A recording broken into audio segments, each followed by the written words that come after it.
Like skirt. I ain't with it, had a swerve. I ain't with it, had a swerve. I ain't with it, had a swerve. Like skirt. Kohlberg originally agreed with Piaget's theories of moral development, but wanted to further them. So he did this by asking a series of moral dilemmas to young children and would later come back and record their responses. So through these experiments, he created 3 levels to the moral development. And the first level was pre-conventional morality.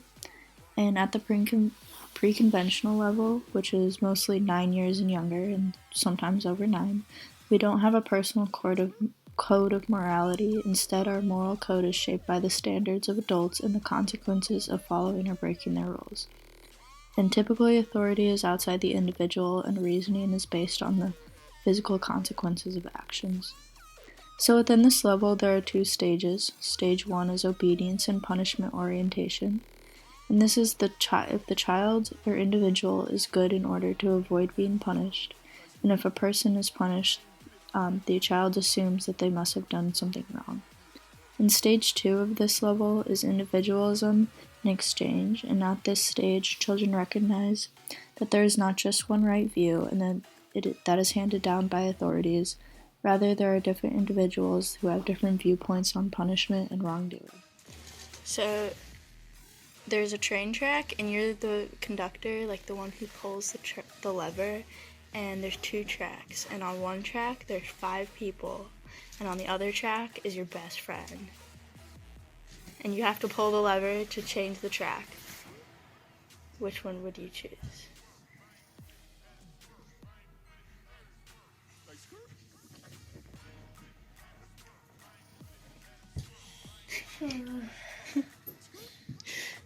Best friend.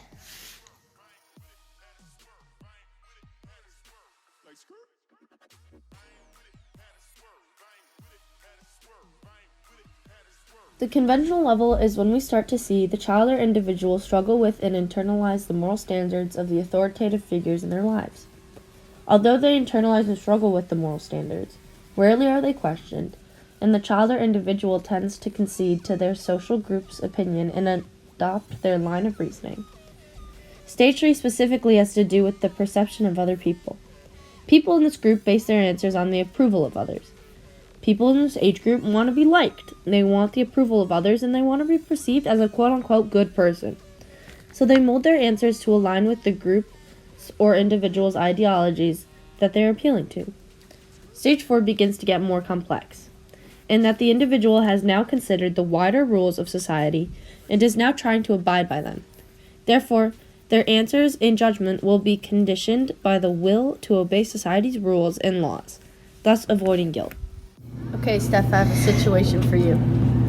There's a trolley coming down the tracks, and ahead there are 5 people tied to the tracks that are unable to move. The trolley will continue coming and will kill the 5 people. There's nothing you can do to rescue the 5 people except there's a lever. If you pull the lever, the train will be directed to another track, which has 1 person tied to it. Your best friend. What do you choose? The 5 people I don't know. Why? Because I don't want my best friend to die.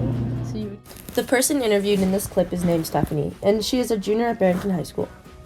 By choosing to spare her friends, Stephanie is abiding by the conducts of her social group in order to appease the group. In other words, she wanted to be a good person, or in this case, a good friend. And thus her choice is influenced by that, reflecting the 3rd stage in moral development, and staying somewhat within the confines of her age related to the morality stages.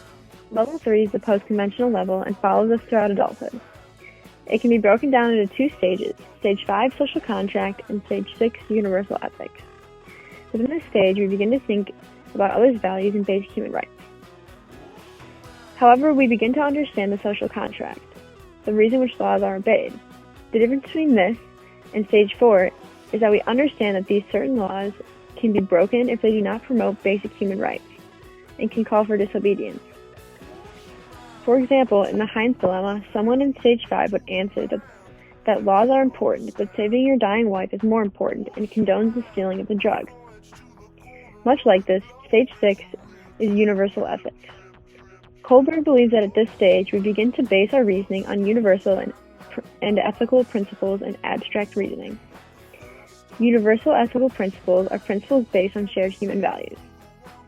For example, wanting to build a better world where peace, freedom, justice, and responsibility flourish. Abstract reasoning is understanding the bigger picture at a complex level. In this stage, a person would respond to the Heinz dilemma in that he was right to steal the medicine because people have a right to live. There's a train on the track to kill 5 random people, but there's a lever that you can pull that would only kill 1 person, but that 1 person is your best friend. So what would you do? I would pull the lever to kill my best friend Because? to save the other people. Ocean man,